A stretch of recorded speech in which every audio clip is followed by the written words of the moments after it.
আসসালামু আলাইকুম। কি অবস্থা, ভালো আছেন? চিনতে পারিছেন? কালকে যে আইছিলাম, আপনার ছেলে কই?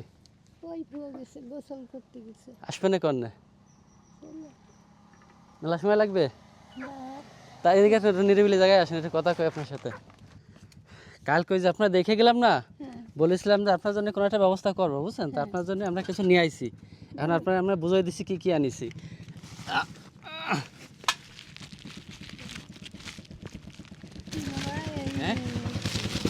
এই যে আপনার জন্য 2 লিটার একটা তেল আনছি, বুঝছেন? তারপরে এই যে রসুন আছে, তারপরে এই যে ডাউল আছে, ঠিক আছে? তারপরে এই যে লবণ আছে, এই যে একটা লবণ আছে, 2 প্রকার লবণ, এই পেঁয়াজ, আর এটা আপনার ওই যে মশলা যাবতীয় যা যা লাগবে সব কিছু, আর আছে তেল। আর এই যে আপনার জন্য একটা মুরগি আছে, ঠিক আছে? এই যে মুরগি আছে, এই মুরগিটা আছে আপনারা আজকে রান্না করে খাবেন, ঠিক আছে? আর আপনার ছেলে আসবে কতক্ষণ পরে? আচ্ছা, তাহলে আপনার ছেলে একটু ডাক দেন, একটা কথা বলে চলে যাবো, বেশি দেরি করা যাবে না। দেখে গেলাম না, বলেছিলাম যে যদি যতটুকু পারি ততটুকু দেওয়ার চেষ্টা করবো। তো আসেন, এইখানে আপনার আমারে বুঝিয়ে দিচ্ছে, এখানে আপনার চাউল আছে, ঠিক আছে? এখানে আপনার এই যে পেঁয়াজ আছে, রসুন আছে, লবণ আছে, ডাউল, তেল, রসুন, মানে সব কিছুই আছে। আর এই যে আপনার জন্য একটা মুরগি আছে, এটা মনে হয় আজকে রান্না করবেন, ঠিক আছে? আপনার কি জ্বরের কি অবস্থা, জ্বর কমছে? জ্বর একটু সামান্য কমছে। ওষুধ খাইছেন? ওষুধ খাইছি, তা সে এই সাইডে আসেন, তো এই সাইডে মাথা সামনে যায়, পাশে যা।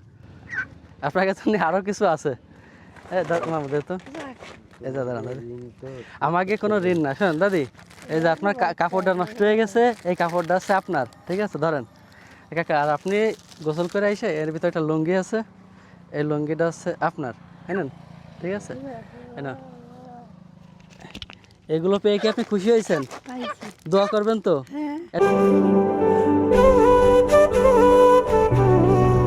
আপনি কি খুশি হয়েছেন? একটা হাসি দেন ভাই। আপনাকে হাসির জন্য এত কিছু কষ্ট করা, বুঝতে পারছেন? কারণ আমাদের ইসলাম ধর্ম এটাই বলে, মানুষকে যত পারে ততটুকু সাধ্য অনুযায়ী সহযোগিতা করো। তো ইনশাল্লাহ আমার যতটুকু সাধ্য ছিল আপনাকে আমি সহযোগিতা করেছি। আমাদের জন্য দোয়া করবেন যাতে আমরা আরো বেশি বেশি করতে পারি, ঠিক আছে দাদি?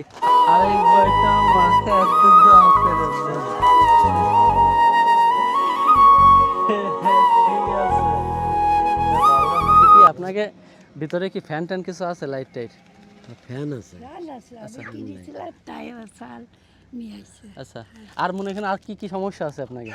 আমার একটা ঘরের দরকার, মেন আছে ঘরের দরকার না? এই জায়গাটা কতটুকু আপনাকে জায়গা আছে? এই জায়গায় আমার 1700। 1700, মানে একটা ঘর এটুকু জায়গার ভিতরে হবে তো নাকি? হ্যাঁ। আচ্ছা ঠিক আছে, তো যতটা সম্ভব ইনশাল্লাহ চেষ্টা করবো। আর এই ভিডিওটা যদি আপনারা যারা দেখতেছেন, আপনারা এই ভাইটার মানে আমি লোকেশনটা দিয়ে দিচ্ছি, সেই অনুযায়ী আপনারা জাস্ট মাথাভাঙ্গা সাইডে একটা বট গাছ আছে, বট গাছের দ্বারাই। এই গ্রামের নাম কি ভাই? মাথাভাঙ্গায়। তো আপনারা যতটুকু পারবেন এনাদেরকে সহযোগিতা করার চেষ্টা করবেন, কারণ এনাদের যে অবস্থা দেখছেন। আর সব থেকে আমার একটা জিনিস ভালো লাগছে কি জানেন, ইনি এত গরিব মানুষ, তারপরে ইনি এনার মাকে ভালোবাসে, যে জিনিসটা আমার সবচেয়ে বেশি ভালো লাগছে। কারণ এখন সমাজে মানুষ কি করে, একটু টাকা পয়সা আছে দেখবেন যে মাকে নিয়ে বৃদ্ধাশ্রমে রেখে দেয়, কিন্তু ইনার দেখেন এই বাড়িটার কি অবস্থা, তারপরে ইনি জাস্ট মাকে নিয়ে এর ভিতরেই আছে। এটাই সব থেকে আমার কাছে বড় বেশি ভালো লাগছে, কারণ এরকম মানুষ পায় সবচেয়ে দুষ্কর। আর মা যার পৃথিবীতে বাইছে তার সব থেকে বড় সম্পদ আছে মা। ভাই, মারে যতদিন বাইসে থাকবেন ইনশাল্লাহ দেখবেন আল্লাহ আপনার ব্যবস্থা করবে, ঠিক আছে? বিয়ে করেন নাই জীবনে কখনো? বিয়ে করছিলেন তাতে বললেন, তারপরে বউ কি হয়েছে?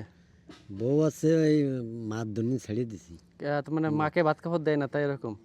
দেখছেন অবস্থা, মানুষ বোর জন্য মাকে ছেড়ে দেয়, ইনি মানে মার জন্য বউকে ছেড়ে দেয়। আসলে ইনি আসলে সত্যিকার একজন মানুষ। আপনারা যতটা সম্ভব ওনাকে চেষ্টা করবেন, আশেপাশে থেকে যদি আসেন। ওনাদের লোকেশনটা হচ্ছে এই যে মাথাভাঙ্গা, আর এই যে হচ্ছে একটা বট গাছ আছে, এই বট গাছের সাইডে মূলত ইনাদের এই বাড়িটা আছে। আপনারা যে যা পারবেন সহযোগিতা করবেন, ইনাদের একটা বাড়ির প্রয়োজন, এই ব্যাপারে আপনাদের যতটুকু সাধ্য আছে চেষ্টা করবেন, ইনশাআল্লাহ সবাই একটু ওনাকে সহযোগিতা করবেন। ঠিক আছে ভাই, তাহলে থাকেন।